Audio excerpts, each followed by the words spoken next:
Merci, Mané. C'est Ibrahim Diallo, plus connu sous le nom de Dembaka, président du conseil départemental de Bakel. Je parle ici à mon nom propre et particulièrement au nom du conseil départemental de Bakel. Messieurs de la presse, c'est d'abord des mots de remerciement pour cette présence. Il est vrai que c'est la première fois depuis notre installation que je me livre à un tel exercice. C'est une option personnelle. Même si je reconnais aujourd'hui que le monde actuel exige un recours aux nouvelles technologies de l'information. Seulement, mon option est de parler utile et à temps opportun, avec mesure, sans tape à l'œil ni fanfaronade. J'ai réservé ma sortie au terme de mon mandat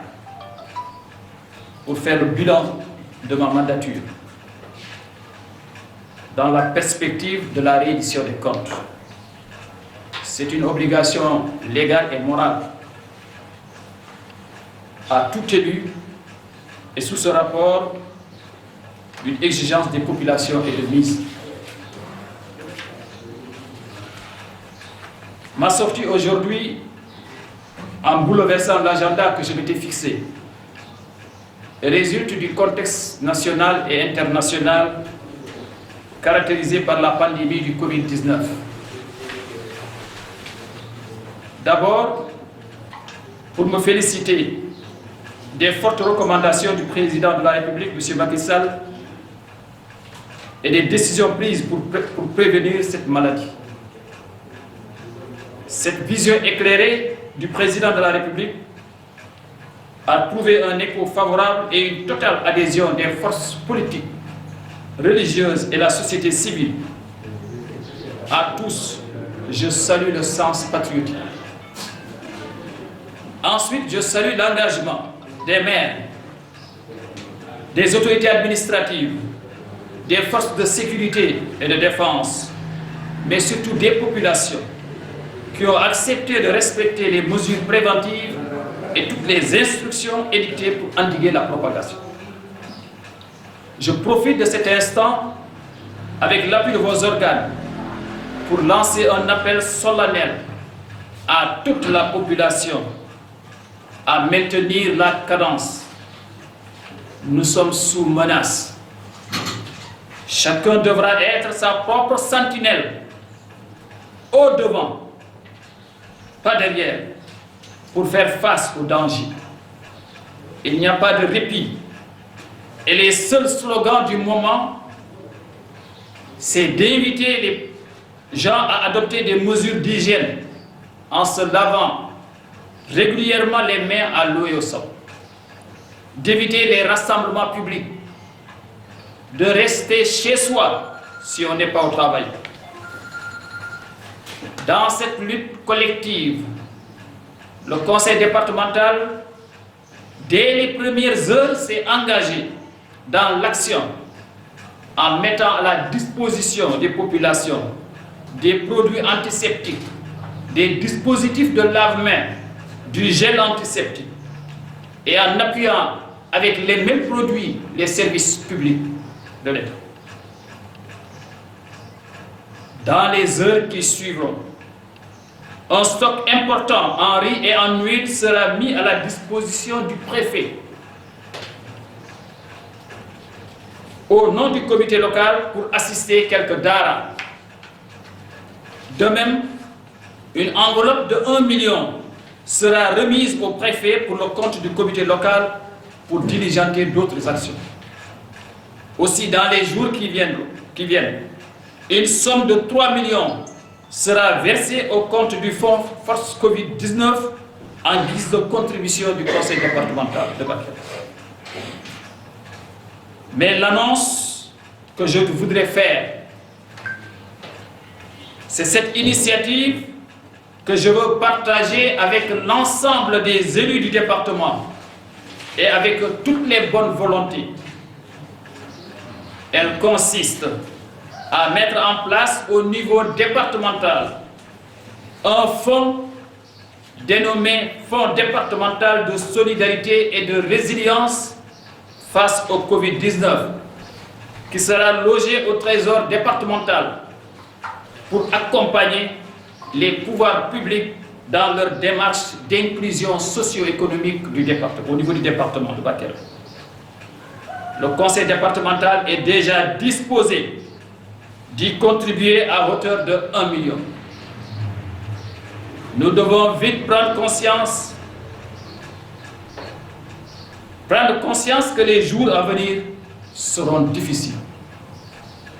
Que Dieu sauve l'humanité. Je suis à vous pour toute question utile. Oui, mais Président, avant de passer aux questions, on voudrait que vous reveniez dans les langues nationales, un peu en soninké et aussi en pulaar. Voilà. Merci. Donc, Québécois, français, na kakumbeni gari na kamam. Tongu gilinantahu make point de presse d'abari. Baono kaitu sefenga sefe abirenga mana ne Kenya anga kebe ko do khali ananya fo fotide ananya ay mari munga ay nafam kidi kenyani nimulla nganani ke point de presse de bande anani mandanga nyeme birambe na khiri na bilan de bari khadanga bilan conseil départemental gilo nan taw o gada kebe de bari parce que anam patanta surungana watandanga anganya diga tan nangol janga dudu go nyaana nati dang a khagada kebe ko ngena ndekke gol yalla golle be également suruntu ya nga taxuni donc ngasimana abile ngana kinyi c'est le soubé il y a la responsabilité qui n'a mangada d'entrer population ba ka kebe ga sababu lenki khariyenga Kenya ke watte burebe go xam wana président de la République Macky Sall wana mama il fiké dans l'eau jamanenga aga de recommandation de mesures ni beni mutu ga tanana katike wote gadanga na killenga na bare aga kumutu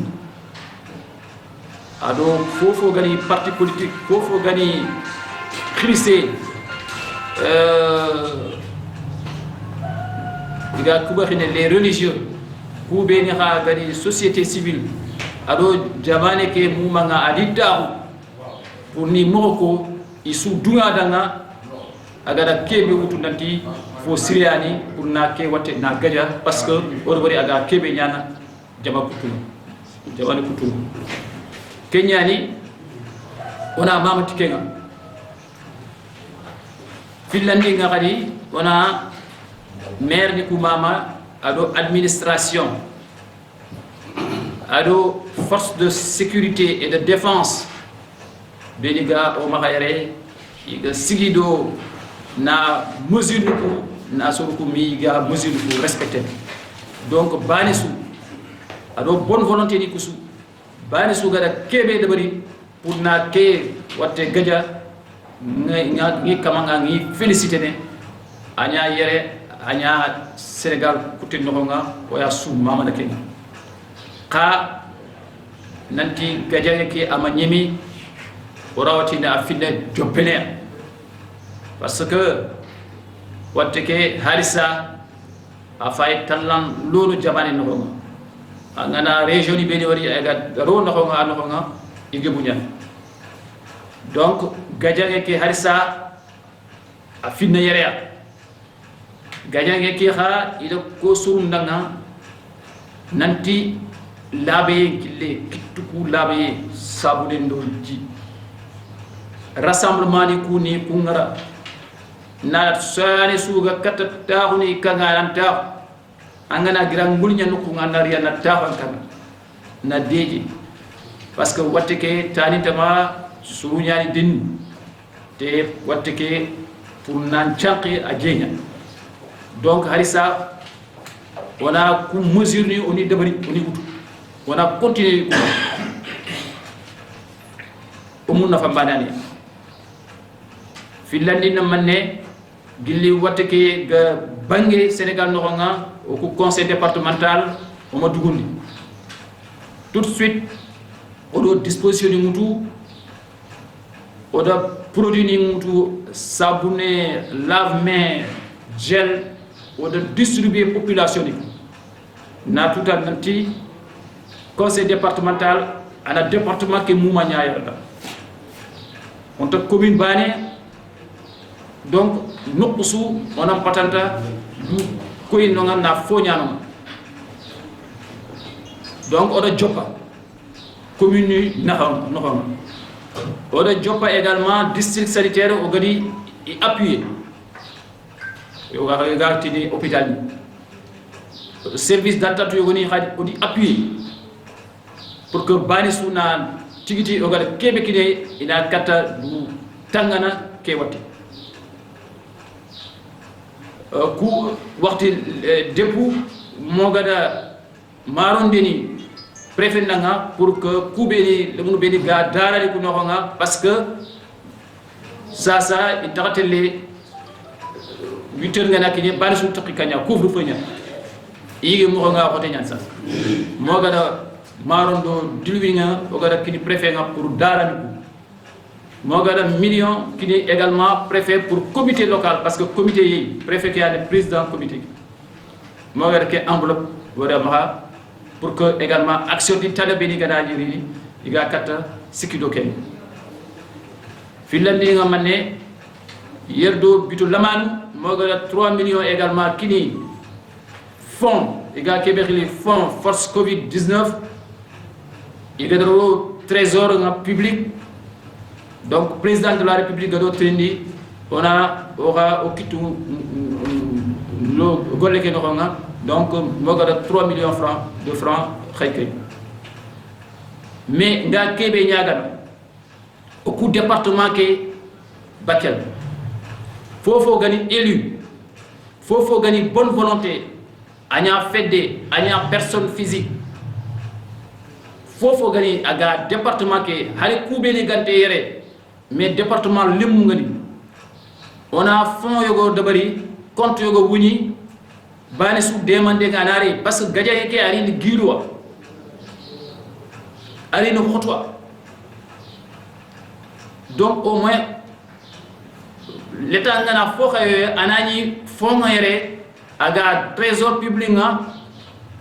donc igari ni kubé ga tampi mo sey nga kata rini ku khadem département ke do. Donc, un fonds, nous vraiment, on a signé Kenga. Au coup pareil, pour déjà, aux contributions, on a 1 million de compte. Donc, notre trindi, il faut gagner élu, il faut gagner bonne volonté. Moi, il y a la convention des cadres du département de Bakel. Il y a fait du Tanani. Il y a les gars, Jaman Palais, gagné département, les association ninga donc nati quel compte wuni fofo ga mon na contribution de bri ara xayni trésor public donc kenanya un fonds départemental parce que ay tout lenki a jopé presque yugoni ta jop tampi ku beni gagni wurdu ngolnyana inta golnyana ku beni gagni futo ngaga no murunga inta ku beni gagni sandwich di ngaga no murunga Koubéni gagné restaurant ni Wurunga. Donc, presque, il y a des jopé tampini également. Donc, alors, sur terre, exactement. Donc, quel fonds il faut que déjà rapidement sur una sigido ke en tout cas ko pare déjà na 1 million euro ke fonds no ndewal kayti kay maire ni nga i xana fay gagnana do député ni nga ina fay ga kebe département ni ko ado association ni beni gitu également pour convention des cadres du département pour minga da kayti kay pour ina kata fayni pour que ira compte que no nga ina kati i contribution lori pour mari donc de Kenya ko que français nga de Kenya donc bandirabe ko kalmi do ede tubankore e kanyume cedde ko ndabata e ndaba mi tonga non wiide tan ko mede yetta odon be presse arbe do ede be gonga ko ande go badmi point de presse ko min jola non parce que nedo woto wondada haala ni kala haala bon so haala foti haalede haale so ha fotade haalede donc pattannomi ko ha min mbaɗa terminer notre mandat mi nodda on mi waɗa bilan de notre mandature pendant 5 ans komin jooɗi ko komin liggi mamin mbaɗa hen également d'ailleurs un film documentaire pour que yimɓeɓe jiiya ɗum ganda par ce que wiyata tan mi waɗi ɗum ɗo mais mi wiyata mi waɗi ɗum ɗo mi hollo on yimɓe ɓe toon oɗon gandi mi goto fof inde mum yettode ko ɗo gandi dere ngalodire dar département mami kalno on komin mbaɗi ɗo henko e ndam ko ɗum waɗi pattunomi ko nden mais hande somi noddi on par ce que situation o namdi ɗum eɗen gondi e situation hande ñaw bonɗo naɗɗo e Sénégal enen e aduna sari e aduna ko wiide gila ɗum naati e nder leydi meɗen eɗen ƴetta président de la république Macky Sall nde o dari o waɗani en des recommandations kañum e des mesures des instructions ɗi poɗɗen wadde pour que ñaw o wasa sarade e nder Sénégal e nder muɗum o joddima e parti politique uji o joddima e mawɓe diina o joddima également e force sociale ɓe fof o joddima e mabɓe ɓen fof jaaɓi mbi dakkori ko woni ko kanko woni général de l'armée ɓe fof ɓeɗe caggal makko pour wawde wadde golle ɗe donc ɓenne aussi ene jette par ce que ɓe gandi ɗum ɗo wona politique ɗum ɗo wona affaire diina ɗum ɗo ko affaire diidi ndi fof donc eɗen jetta ɓeɗon so ɗum ɓenni gila nde ñaw o naati e nder Sénégal minen conseil départemental min pattade on hojom min mbaɗi commencé waɗde distribuer caɓule kañume siwoji pour lave-mains kañume gel e nder population gandon noon conseil départemental joɗanaki ɗo tan commune Bakel walla commune goto joɗiɗi ɗo ene ko département o foof donc département o foof commune foof ene foti waɗede hunde min puɗɗima donc mais ma jokku également par ce que won commune aji goɗɗi hade hay subake noddi kam donc mamin jokku golle ɗe pour que commune aji ɗi mbawe waɗede appuyé donc min darani min pattani on hojom donc conseil départemental fuɗɗima wadde darde muɗum nde ɗum ɓenni également ɗeɗo baɗɗe ɗo e waktuji seeɗa tan ɗo e en tout cas ɗo e janggo mamin naw également préfecture parce que ne toon comité départemental mo ardi ɗum ko préfet mamin joccin e juuɗe makko maaro e nebam pour almuɓe ɓe daaraji ɗi gati ɓenne waktu o jo koɓe tampuɓe gati ko jamma ɓe mbawa yaltude e jamma ko nden ɓe jahata e jeeloyo pour wawde ñamde donc mamin mbaɗ déposé toon maaro kañum min wi pour que o wawa ƴewde kankone ko laamu ngu addi ko so ɓedde hen noɓe mbawi wadde wallude daaraji ɗi ceernaɓe so ɗum ɓenni aussi mamin jaltin enveloppe million koko préfet également pour que ardi goomu départemental o pour que également jogge toon wasata gon golle poɗɗe waɗede ɓe mbawa huccide ɗum ɗon aussi pour wawde wallude so ɗum ɓenni ɗo e balɗe seeɗa également e président de la république namdima min namdi conseil départemental ɓe ɗiɗi foof yo mbaɗi hen juuɗe muɗum ni e fonds moɓe mbaɗi woni fonds force covid 19 nden noon mamin mbaɗ hen également mamin mbaɗa hen déposé 3 millions pour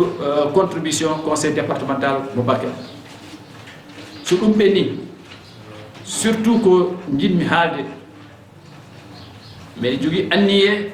mbiɗa yiiɗi yimɓeɓe paama ɗum ƴeewa jurno anniye o beele en jaadi hen gati ñaw o ko noon Allah addiri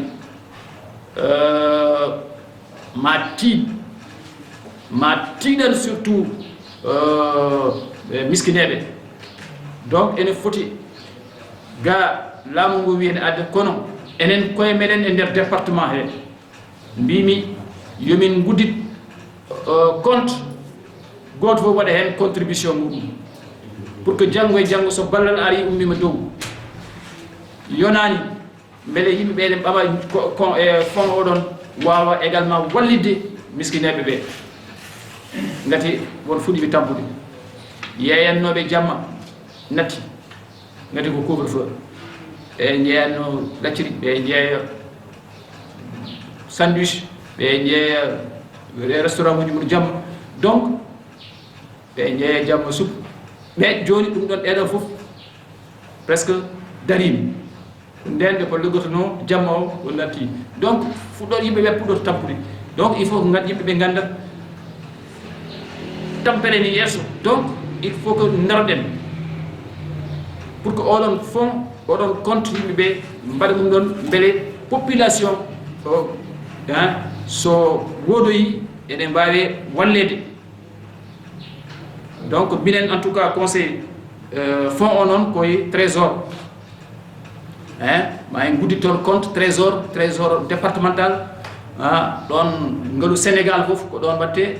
donc ɗon ko nokku badɗo sûr wona compte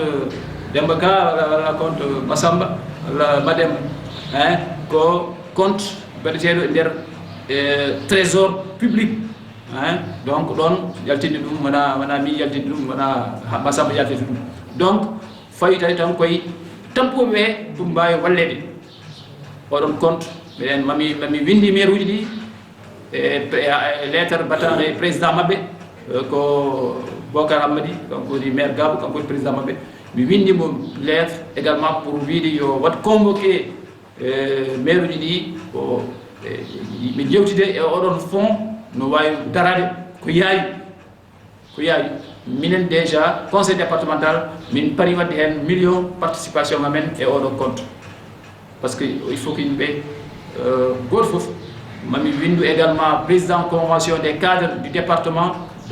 également cadre uji meɗen gonɗi département yimɓe département ɓe gonɓe nder Sénégal également soɓe jogui également contribution e mbawi wadde e nder oɗon fond également yimɓe woɓɓe aussi des volontés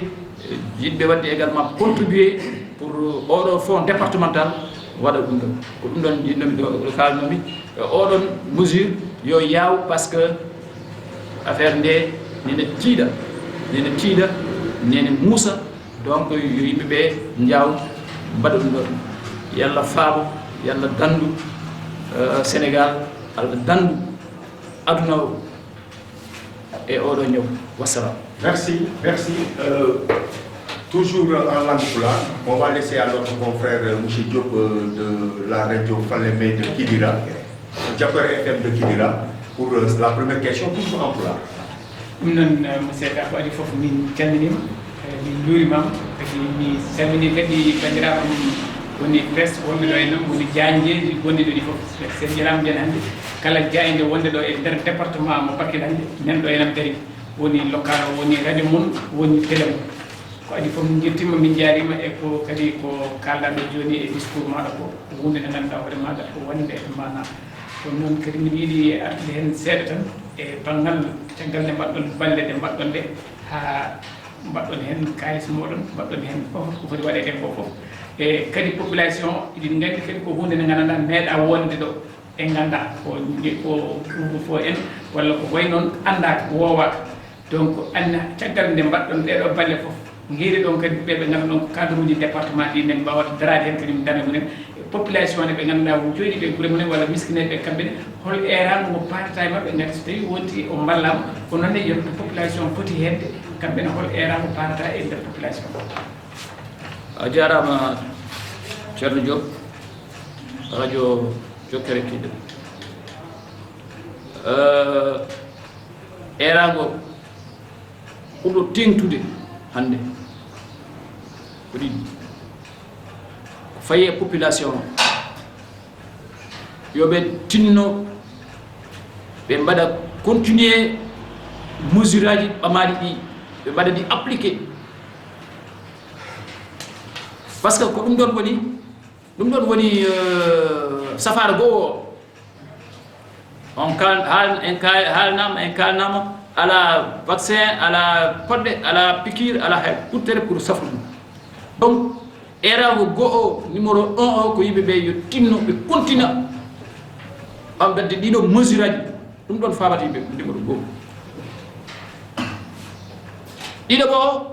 ko yimɓeɓe également arago goo ko golle ɗe namdi ko fof yimɓeɓe yo mbat solidarité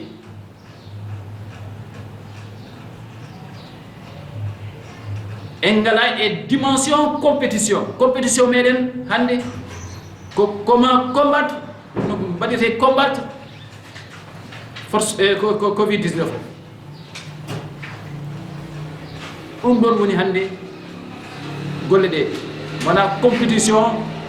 wiide o waɗi o waɗani o waddi o waɗani ala ɓurɗa bawɗo yo waɗ mo wawa ene ñaaga yo ɓam les mesures préventives ɗi waɗani tata ko également gusta yahagol ngol garto yaade gartaɗe artade yaade arta yahagol kocce tan taw wona vraiment ala nafoore. C'est pourquoi on a dit rester chez soi. Vraiment, il y a une population fof. Et aussi, maintenant, qu'il faut être les cadres du département, eramu mbeɗa andi ko reftete tan kono wona hunde nde e ɓe ganda ɗum e ɓene liggo ɗum e ɓen hen jamma e ñalawma mais ko wiide oɗo fond momin mbimi meɗen mbaɗa ɗum en mettre en place yoɓe mbaw wallinde yimɓeɓe ɓe mbaɗa hen contribution uji maɓɓe donc on erago pour cadre uji ɗi ɓeɗen gandi déjà eɓe mbaɗe guure mabɓe ɗe goto fof waɗa nokku muɗum goto fof ene waɗa fonno wadde mais dans la solidarité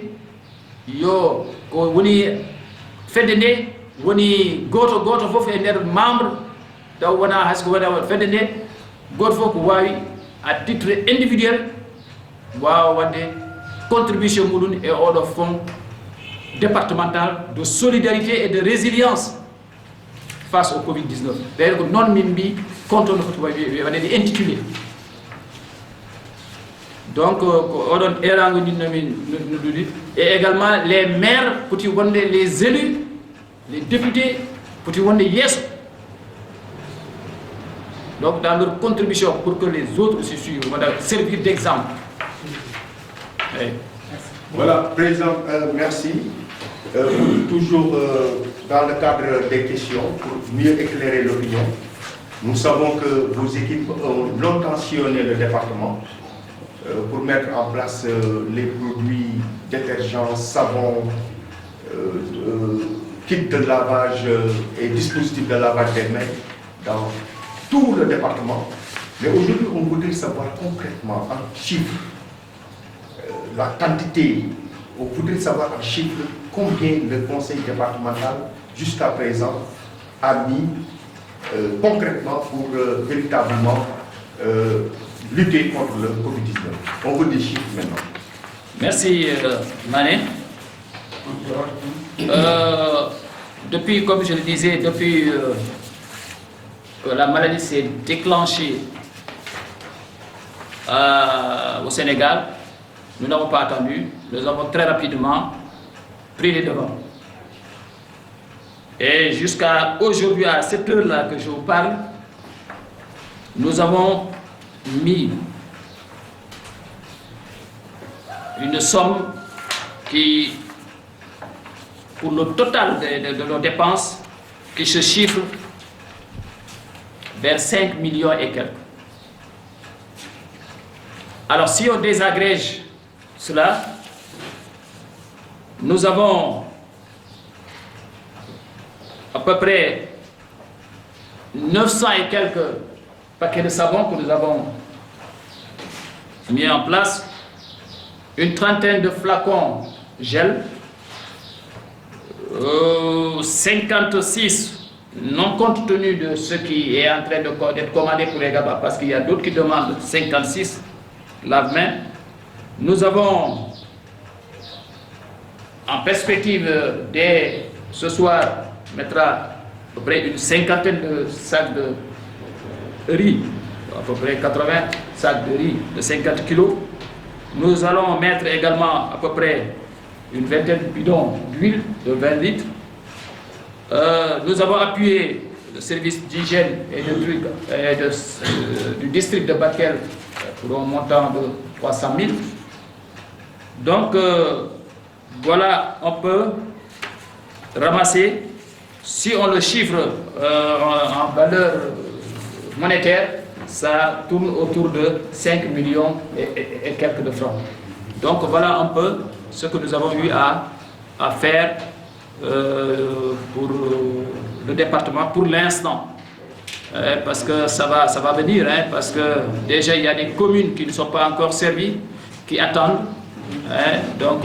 il faut qu'on les serve. Ce matin, dans la commune de Goudéry, on me demande qu'ils n'ont encore... il faut être renforcé, on l'avait déjà fait. Bon, on va les renforcer. Les communes de l'arrondissement de Kéniéba, qui sont là, la commune de Gabou également va être renforcée également, du côté du Djiri et également, principalement, qui seront renforcés. Donc, compte tenu également de ce que je viens de dire, qu'on va mettre en place, on va déjà donner une enveloppe de 1 million également, donc ça va faire 6 millions et quelques en plus. Nous allons donner au fonds de force Covid-19 également 3 millions, ça va aller vers 9 millions et quelques. Alors, notre contribution au fonds départemental de l'ordre de 1 million, ça fait 10 millions et quelques plus. Donc, et ça, ce n'est que pour le moment. Hein. Donc, on sera obligé également toujours de renforcer, parce que tant que la guerre n'est pas gagnée,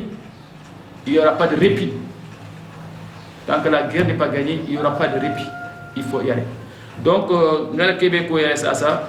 Pour na ogada managal trinity oda mané kini réellement ndi danga ogada kebe kini pour le moment faut aller à manier fini parce que dans kogama guerre qui gagné guerre qui na Covid-19 khatapaka o jamane nga dépasse goulidia parce que comme yogoni toko iga halsa ibo trinity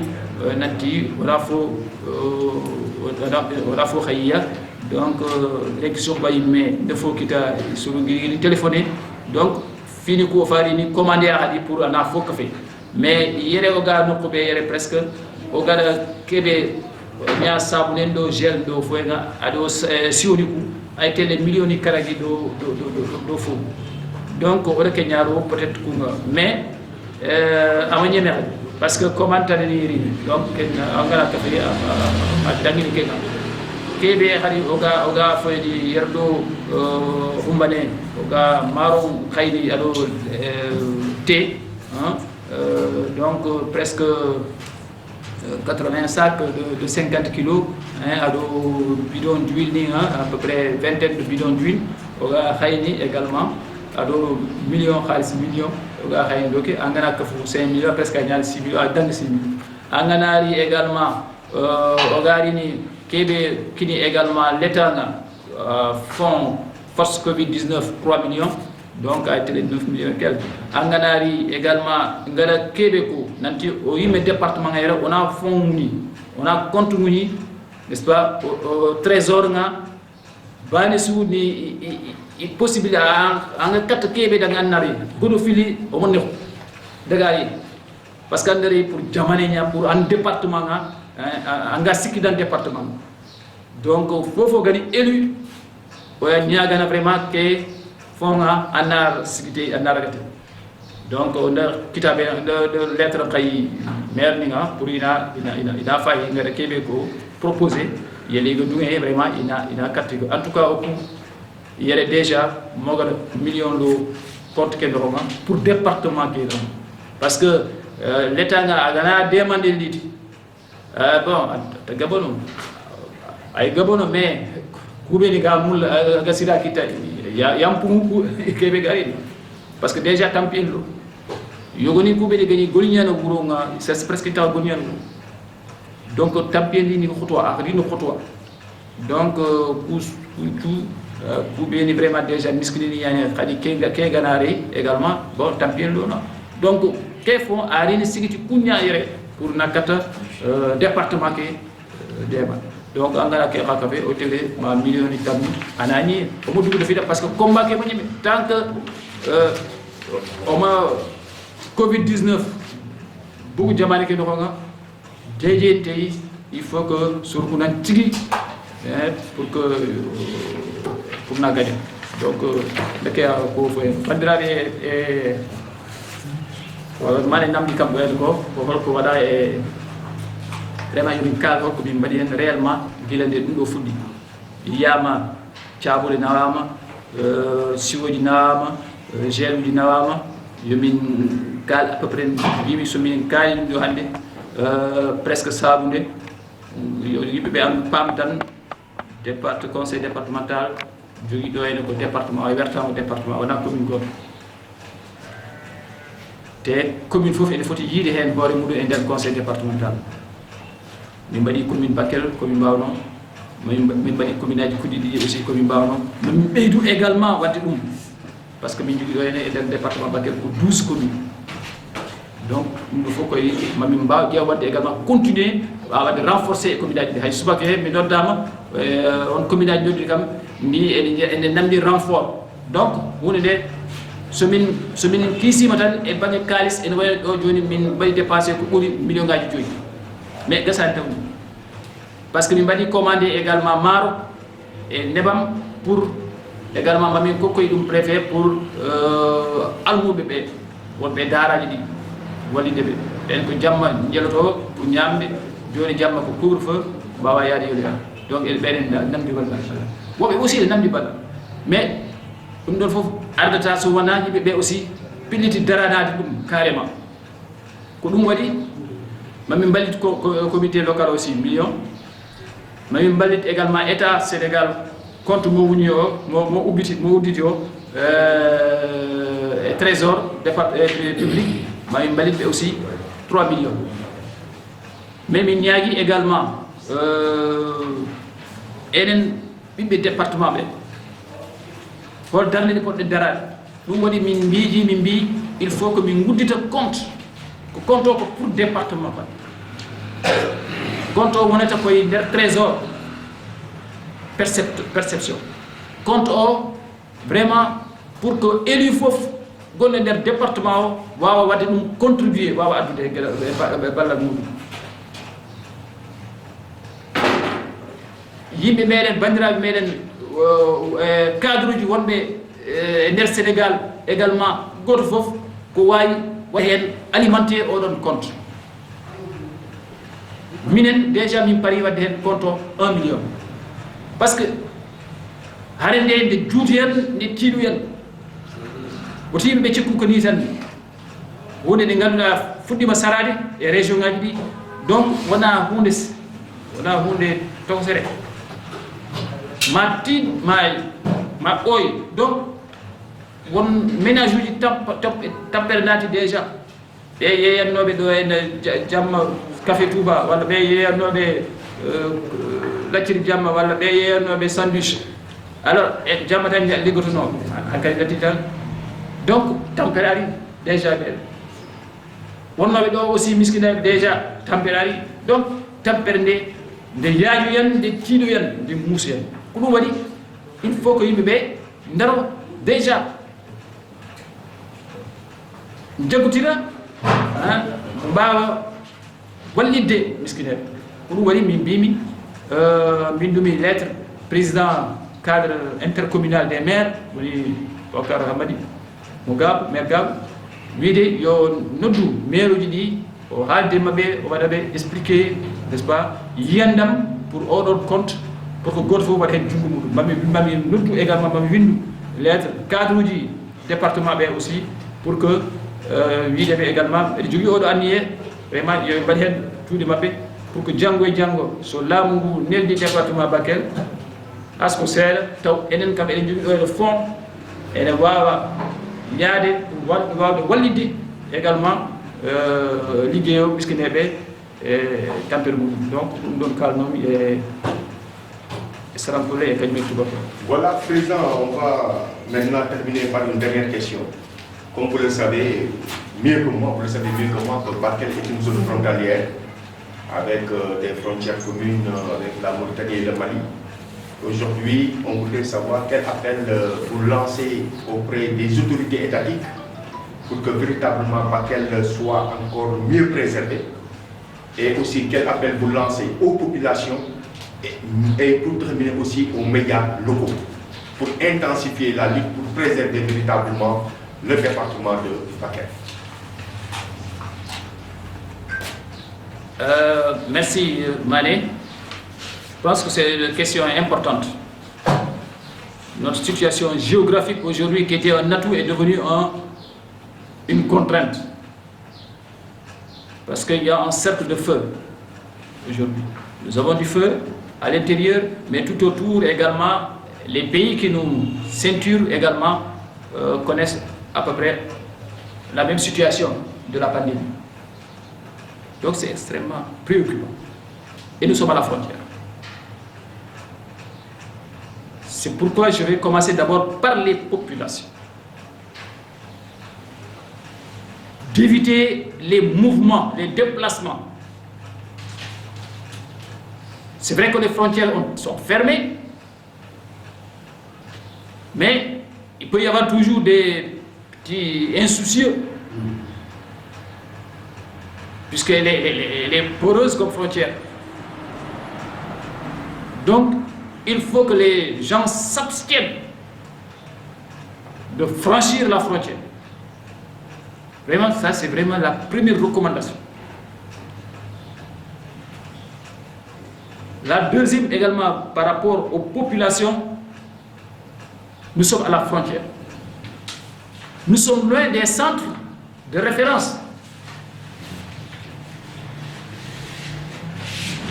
Je ne souhaite pas, nous n'avons pas un dispositif, un plateau technique très élevé pour faire face à une menace massive. C'est préoccupant.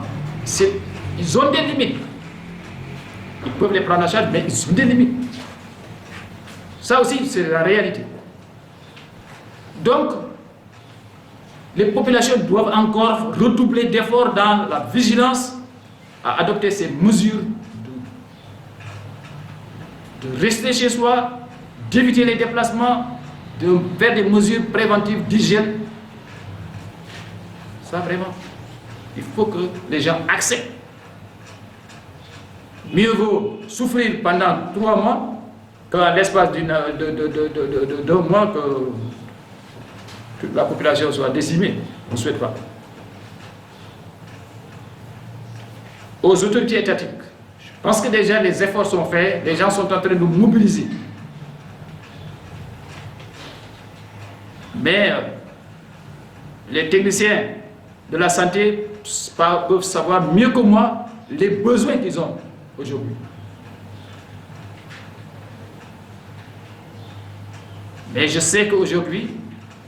tout le pays, le ministère de la Santé est en veille. Ils ne peuvent pas faire autrement. Maintenant, j'ai eu à voir un peu, il y a un manque surtout de thermoflash. Ça vraiment, c'est un matériel qui est nécessaire. Il faudrait que vraiment on dote suffisamment de thermofrost, n'est-ce pas, les structures de santé et également les forces de frontalières, n'est-ce pas, pour un peu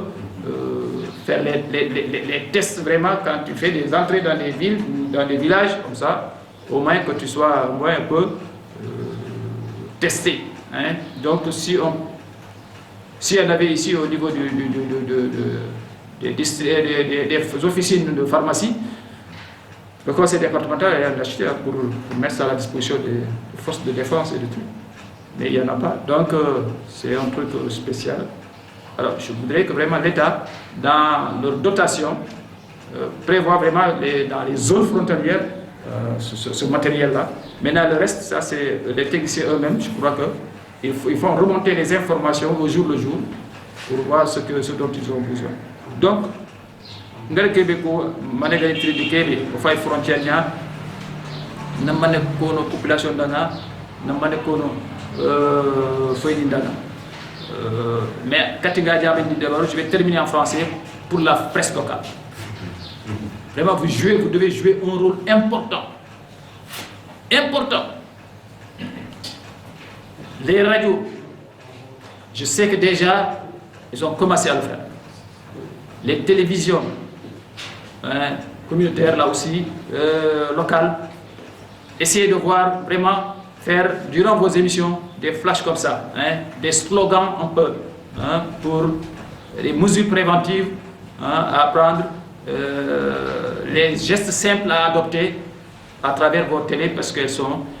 bien suivies par les populations. Donc vous pouvez être également relais important. D'ailleurs, il y a des jeunes qui sont venus me voir, qui veulent faire passer des, je ne sais pas comment ils appellent ça, des trucs. Bon, ils ont fait des rapports, je ne sais pas c'est quoi là. Bon, ils ont fait des trucs comme ça, ils veulent vraiment lancer ça à partir des télés et autres, etc. Qu'ils voudraient que je les appuie. Bon, je leur ai demandé d'aller voir le médecin d'abord. Parce que le discours est important. Il ne faut pas qu'ils nous donnent des discours on va les enfermer. Des discours qui sont utiles, qui peuvent, voilà, pas insulter les gens ou bien dans leur truc. Ça, ils vont être arrêtés. Donc, allez voir le médecin, il va leur dire qu'est-ce qu'il faut dire, qu'est-ce qu'ils ont envie de faire dire aux populations. Voilà. Donc, ngare kebe ko sur les français nanti population qui il a continué de parce qu'on fait frontière. Il m'a fait que na battre là c'est grave. Parce que jamon be sugo au karana watake non. Oui mais jamani watake non. Donc au fait yimbe no nga yimbu kha yo fanan. Donc frontière que il est fermé. Surtout dans Mati, télé, Gourdou, Dangi, Tuyere, etc. C'est grave. Harigaman laga ankenga janani ya Gourdjana parce que on te vote que à Hadamare Menyan demi. Donc il a déplacement ni kuba. Déplacement ni kuba sur Nawara a fait à Badan. Au moins tant pour que au moins maladie que wateke comme il t'aide on a kata continuer on a kata agayan fondo alors il y a Québec qui est aussi qui tout ça il a kunya respecter il a continué na respecter comme presse ni golle voter xamay parce que suru nga fay na télévision nga suru nga télé nga na radio ni donc xanam patanta vraiment rôle émission a grille de programme qui est sensibilisation et je sais que déjà je vous dis depuis longtemps et que nga oya xamama nak pour état qui a au fay frontière l'hôpital du coup matériel non donc et il me y a tout qui haju ngel kefiti mais donc comme o fay frontière laate ñani centre horgu onon ciri o yimmini na dutanga igara kebe ko wala wala do mais ngatu ministère de la santé sénégalais i dawo me wundo ki situation be suga de Sénégal mu manga ayima au jour le jour terrain donc fofu gaayere aga manke wala ga foyni ayima mais ke nga gar kebe bari nanti iga kebe hore ya to ayo pistolet fils ga fi lay terfo flash peut ngeda nga mankante ñani il faut ken nankitiya wana au moins mosri l'hôpital ni kuno nga poste de santé ni kuno nga hein yogoni foyi ma mais kunga il faut ka nantinta kamanya ma mangan danga foyi ni alors que bani ka Allah ti ñani Allah foyi ni donc poste de santé ni ko ya fokini force de sécurité ko ina fokini parce que auto ni ngana ni rini au moins passage ni ko ina foyi ni etc. donc iganti foyi pharmacie ni ko ni akobana naro sur disposition mais ante donc ga kebe ñagar peut-être l'état là il a ni dotation di debarni il faut doter parce que fay frontière nya ina kata test ni ko debarni jowi donc kiani mul ngara ko soni be donc pour pulatan o wiide ndaba enen koy frontière gonde nganden ñawonen e buro e leydi meden ñaw aussi neni e leydele taariɗe men taariɗe en fof nden noon enen eɗen poti wadde redoubler de vigilance enen en potani wersinade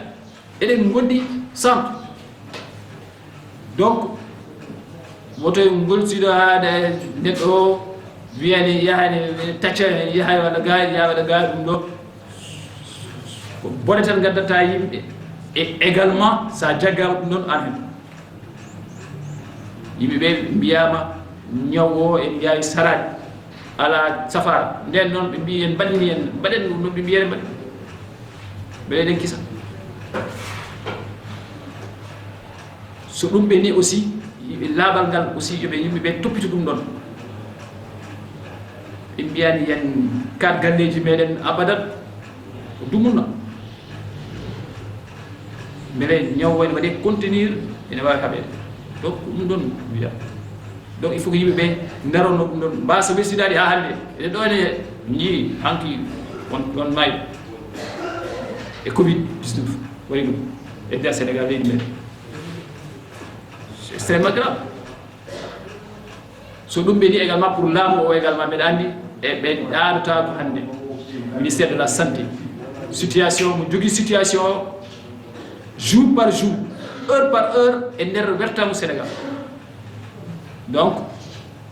soko eɓe cohli ɗo enen sohli matériel ko ɓeɗon gandi mi wona docteur donc wasata ɓe déjà ɓe mbaɗi remonté information ministére andi goƴaji yimɓeɓe ɗo en ganden tan